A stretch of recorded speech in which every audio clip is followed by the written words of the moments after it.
Oi, eu sou a Lili, boas-vindas ao canal! Conforme prometido, hoje nós vamos falar da indumentária dos judeus.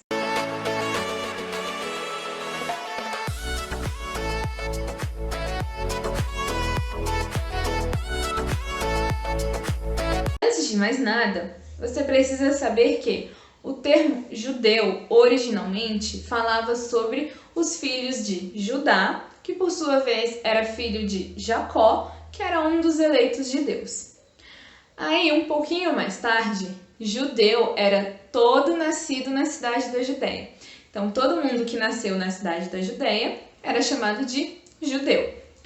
E aí, um pouquinho mais tarde ainda, os hebreus, após a libertação do cativeiro na Babilônia, começaram a ser chamados também de judeus. E por que esse povo é tão importante? Eles são citados como sendo o povo eleito de Deus, lá na Bíblia, especificamente no Antigo Testamento. E a gente está falando deles hoje aqui num vídeo de História da Moda, porque antes de te falar sobre isso, eu preciso que você se inscreva aqui no canal, não esqueça de ativar as notificações aqui nesse sininho e, claro, deixe o seu gostei aqui no botão do joinha aqui embaixo, beleza? Bom, a Bíblia, ela é o livro mais antigo, aliás, um dos livros mais antigos e mais famosos do mundo. Ela é importante porque ela traz dentro de si diversas evidências históricas a respeito de diversos povos das civilizações antigas e também alguns das civilizações clássicas, como é o caso dos egípcios e dos romanos. Na Bíblia também a gente encontra evidências sobre o processo de tecelagem, a história do processo de tecelagem dos hebreus, que era o processo de tecelagem utilizado ali em toda a região do Oriente Médio. Desculpa, a garganta deu uma falhada. Para além disso, a gente encontra sumérios, babilônios, acadianos, que são alguns povos que a gente já conversou aqui, e também os egípcios e os romanos, que são povos que a gente ainda vai conversar sobre, todos eles sendo citados na Bíblia, mais especificamente no Antigo Testamento. Agora que você já sabe o que a Bíblia, os judeus e o Antigo Testamento têm a ver com a história da moda, compartilhe esse vídeo com alguém que nunca ouviu essa curiosidade. É só compartilhar aqui nessa setinha e enviar o link pelo zap. Bom, a indumentária dos judeus, as peças de roupas utilizadas pelos judeus, não são claramente descritas na Bíblia, Nós temos alguns relatos ou outros que nos permitem tirar algumas conclusões. Então, as peças mesmo, assim, a gente consegue encontrar em trabalhos e obras de artes de outras pessoas, outros artistas de outros povos, beleza? Beleza! E algumas evidências que a gente encontra na Bíblia, por exemplo, é a passagem de Adão e Eva lá no Antigo Testamento, que diz que o Senhor Deus deu a Adão e Eva couro. E o que essa passagem quer dizer? Os ancestrais dos judeus, lá no período neolítico, utilizavam couro, realmente, de fato, O quê? para suas roupas, para cobrir suas tendas e também como cantis. Sabe aquelas garrafinhas de carregar água? Sabe aquelas garrafinhas de carregar água? No período neolítico, elas eram feitas de couro. Um outro relato histórico que a gente encontra na Bíblia é a descrição do processo de tecelagem dos hebreus. Esse processo de tecelagem, como eu já mencionei, era utilizado por todo o Oriente Médio, todos os povos do Oriente Médio, e ele já era bastante sofisticado para a época. Ele permitia a produção de tecidos artísticos com relevos em formatos de folhinhas, que era o relevo mais comum ali de se encontrar. E como que era feito, Assim, o tecido já era tecido Óbvio. nesse formato. Ele tinha esses relevinhos, essas folhinhas mais altas ali na superfície do tecido. A lã é uma fibra animal que provém da tosa do carneiro e da ovelha.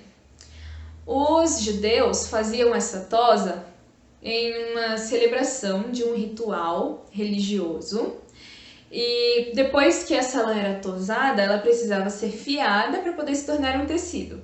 E aí quem fiava, né, quem transformava a lã em fio, eram as mulheres que tinham como ocupação doméstica essa fiação da lã.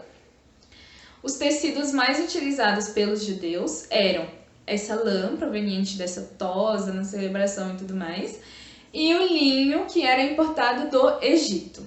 Um outro detalhe sobre a civilização dos judeus, dos israelitas, é o seguinte: esse povo precisou migrar muitas vezes e sofreu muitas perseguições.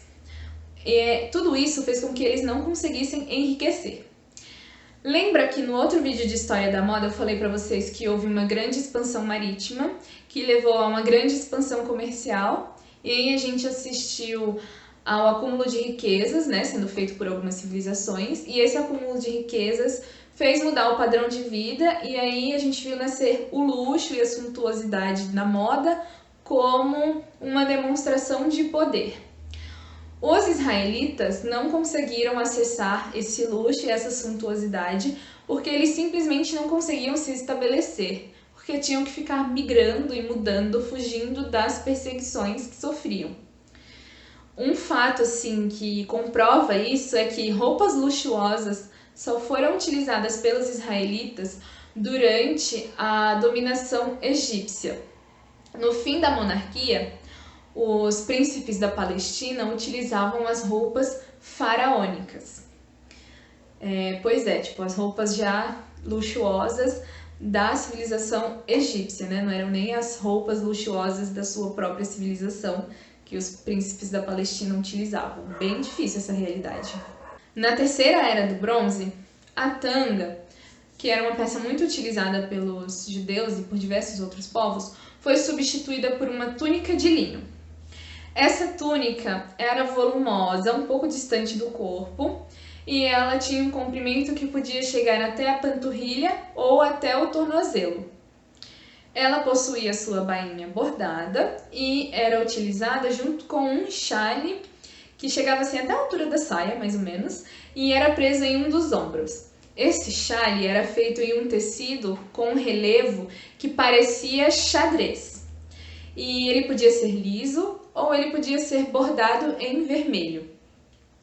Mais tarde, no final da terceira era do bronze, ali entre a oitava e nona dinastias do Novo Império, esse chale ganhou uma carinha de capa, assim, agora ele parecia mais com uma capa do que com um chale mesmo. Ele era feito de lã e era enrolado no corpo diversas vezes e preso pela cintura. As mulheres judias não são retratadas na Bíblia, e a gente tem as evidências a respeito das vestes delas a partir dos relevos de Laquis de Senaqueribe, que foi um artista que fazia esculturas em baixo e alto relevo. Como que essas mulheres se vestiam? Elas utilizavam essa túnica que eu acabei de relatar para vocês, associada a uma capa longa, leve, com tecido fininho e com franjas. E na cabeça elas utilizavam faixas, e o véu mesmo, ele só apareceu no 3º século depois de Cristo, e ele era utilizado o tempo todo e em todos os ambientes. Então, assim, não interessa se era dia ou noite, ou se essa mulher estava fora ou dentro de casa, o véu estava na cabeça. Em Deuteronômio 12, versículo 5, a Bíblia proíbe mulheres de vestirem roupas de homens e homens de vestirem roupas de mulheres. E aquelas vestes meio efeminadas do Egito também eram proibidas pela Torá, que é o livro sagrado dos judeus, que contempla os 5 primeiros livros da Bíblia cristã, se eu não me engano, que é o que a gente chama de Pentateuco. Do século XVIII em diante, a Bíblia ordena que os judeus costurem a bainha de suas roupas com franjas e coloquem cordões azuis sobre essas bainhas. E a gente também consegue achar evidências do uso de quitão e imação, que são 2 peças das vestes gregas sendo utilizadas pelos judeus, porém com um toque só seu. Eles tinham essa franja que a Bíblia ordenava, E nos cantos tinha uns fios soltinhos e uns pompons nos cantos assim da roupa. Nos pés, os judeus utilizavam uma rasteirinha egípcia e os reis judeus utilizavam uma coroa plana ou uma diadema, que é um acessório feito em metal precioso. E tanto a coroa quanto a diadema poderiam ser enfeitadas com pedras preciosas ou gemas. Gemas também são pedras preciosas, só que elas ficam mais preciosas ainda depois de polidas.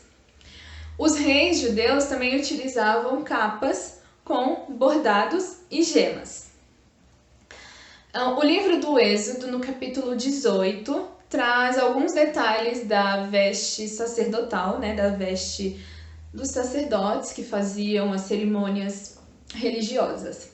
E como são muitos detalhes, eu confesso para vocês que eu vou olhar a nossa famigerada colinha. Então vamos lá.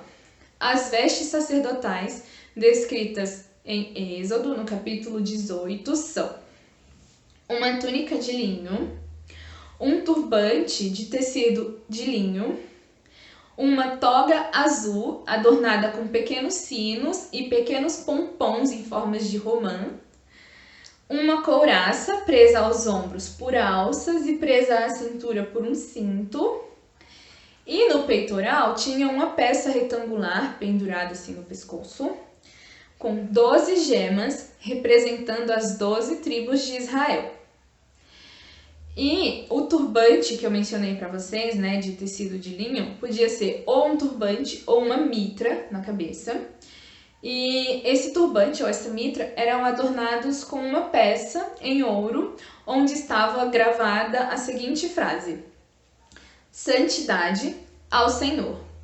Essa peça tinha essa frase gravada na sua superfície e ela sempre era carregada pelos sacerdotes na cabeça, associada ao turbante ou associada à mitra, tá?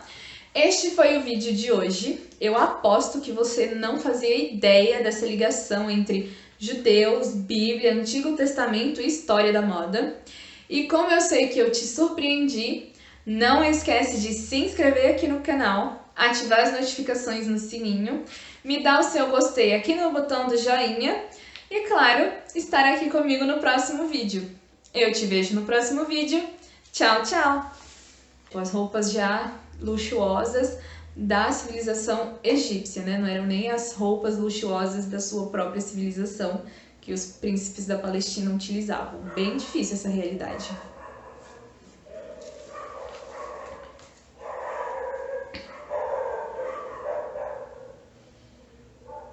Pausa para os latidos.